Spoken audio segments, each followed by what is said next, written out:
Hello, everyone. This is Defense Politics Asia, and this is an opinion piece and a series that I basically shelved uh, for a long time, and I thought that because it's the casualness of it, so I decided maybe not to put it on the main channel, and I think that because this is just opinions, maybe it's appropriate for the open mic channel because it's all opinions, right? Open mic, and it used to be posted here as well, in this channel because when the channel was still known as the DPA IRL, this is posted here, and it's been some time. So I want to talk about the the idea of conquest, the idea of fighting to the end. Like we in war, we resist conquest by our enemy or perceived enemies to the very end at great expense. Like in World War II, in even the current Ukraine war. Like, but when we sometimes we look back in history, we see that for example, the USSR eventually collapses. Like no matter how powerful at one time they seems to be, how like it nearly seems impossible for them to collapse, they collapse.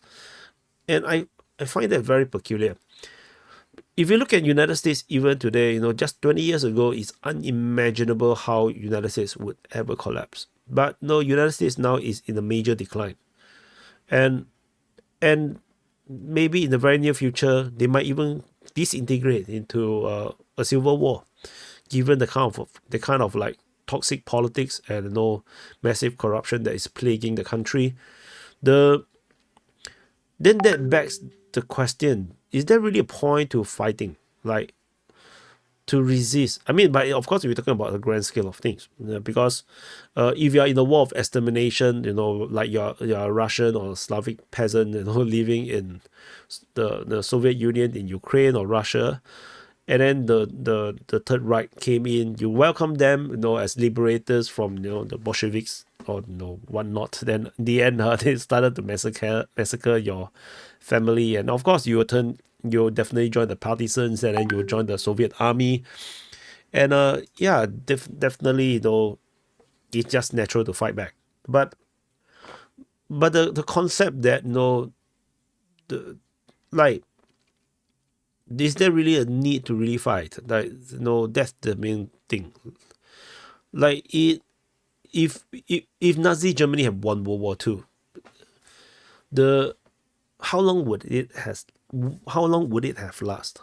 Like to really think about it, no, Nazi Germany, if they have won World War II, considering that they will have conquered almost all of Europe, I don't think they will be able to conquer the British Isles, but maybe they conquer half of Russia, the today's Russia. They will have taken maybe northern Africa and whatnot. But how would they have able to held together such a big empire? Because it is one thing to fight the military war and win it. It's another to maintain it in peacetime. If you look at United States, they won the Iraq War or the war against the Taliban in Afghanistan rather easily. It's really not that difficult, militarily speaking.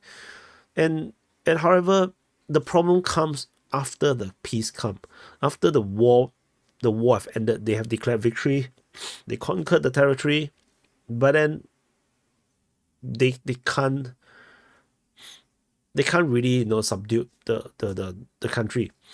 You start to have suicide bombers, you have rebels, guerrillas, jihadists, Islamists, then rebel armies. Then after the ISIS came about, same thing in Afghanistan.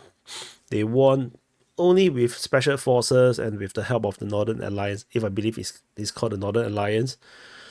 And in the end, they conquered Afghanistan, but then they continued to go on to fight the Taliban in the guerrilla warfare, and as well as ISIS for the next 20 years in this cat and mouse game. Like, is that a point? Is that a point to really resist before or be overly concerned Like all empires come and go. It's just some random, very random thoughts that I have. In fact, this is the second time I record this, because the first time I recorded this, I just realized the mic was not connected. Oh my freaking hell! So anyway, so I'm repeating myself again, but it's just bizarre. So I mean, there are times where there is inevitable. Like, when the Imperial Japan in World War II, they invaded China, they take over all of Southeast Asia, but they committed so much atrocities, and people living under the Japanese suffered so much. They have no food, no work, and it's a point where, like in Singapore, the civilians have to plant sweet potatoes in their backyard, secretly, to get to survive. And the and maybe, in a different universe, where the Japanese treat the locals well, who knows, the locals might welcome them more. I don't know. The and which the and But somehow, no, the reality is that they did no they were very brutal. They killed a lot of people, and which is why, even if they have won World War II, for example, they successfully conquered half of China. Then China, the rest of China just continue with their own civil war and never ends. And the United States never industrialized, and they just gave in. They just gave up after Pearl Harbor. Let's say Japan succeeded. There's no guarantee that they can actually continue to rule over Southeast Asia, all the way to Burma, next to India, successfully. If the empire is just too big, there's a chance that they will just collapse. But how long would they have lasted? If you look back in history, when you go back to the first dynasty of China, the Qing dynasty. Qing dynasty only lasted like not many years, like just a few years. The first emperor of China declared himself emperor. He did a lot of reforms. He built the Great Wall of China, and he basically unified Chinese language and Chinese writing and everything. But he's so brutal. His rule basically ended within a few years. The moment he died, his entire empire collapsed. But then the people earlier would have fought him to the end, fought him to the death, to prevent his rule. But then his rule didn't really last. So sometimes it's just a bit, a lot of this, very complicated ideas and thoughts, of what is war and is it meaningful. And of course, clearly, the people who try to dominate and rule, to rule over more land and territory than they actually can. They might succeed in the short term, but there's a high chance they cannot really make it last for a long term. Even the Roman Empire didn't really last like forever, 1,000 years, and of course that's super long time, but it always comes to an end eventually. Like even United States, with all its dominance in geopolitics, they just can't help to destroy themselves. So it's just some kind of random thoughts. Like when we look at the situation with Israel, like, what's the point of all this till the end? Like, might as well just absorb the conquered. The problem with them, treating the Palestine, that they conquered these people, but they don't want to absorb them. If they had just absorbed them and treat them well, absorb them and make them just like the other Arab Israelis, give them good life, good education, why would most of these civilians still continue to fight Israel? But now, they have created a reputation for being very brutal. So the Palestinians cannot definitely cannot trust the Israeli right now. They view this as a war of extermination, and thus they will fight to the end. But yet Israel also not doing a war of extermination per se.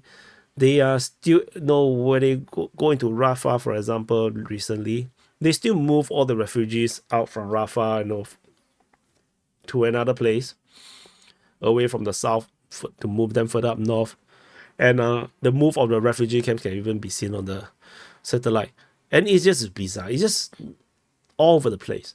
It just don't make sense. And even I feel that even if you let Israel wipe out, ethnically cleanse the entire of the land of Palestine and Israel, and all the Palestinians got chased away, how long could this Israel last? Israel's politics is extremely divisive. They just can't agree with each other. They don't even know what they are, what they want. They almost went into civil war just not too long ago. It's just earlier last year, if I didn't remember wrongly, or the year before. So even Israel, they're not really there. All this. Do you really need to resist? Do you really need to fight that October 7th, to make a statement? Like, they could have just collapsed on their own due to internal politics. Also, that's a possibility as well. So the main point is still, coming back. If Nazi Germany won World War II, would they have? How long could they have lasted? I really don't know. It's just some food for thought. It's just some weird things that I'm thinking about recently. It just felt like, as I watched the fall of USSR and then now watching the fall of United States, and maybe in the near future the fall of China, maybe India, all these empires, and we have already witnessed the fall of the British Empire, the French Empire. We have already witnessed in history the fall of the Spanish Empire, the Portuguese Empire. Yeah, then sometimes it's just a bit like, it's not sure. I'm really not sure. Like, of course, all these fall of empires is a result of, many times it's a result of war. So yeah, it's just some kind of circular logic that I'm thinking about. It's just some random stuff I'm thinking about. Anyway, thank you for watching. Do let me know what you think about this kind of random stuff being posted here. And and I'll see you guys in the next update and the open mic.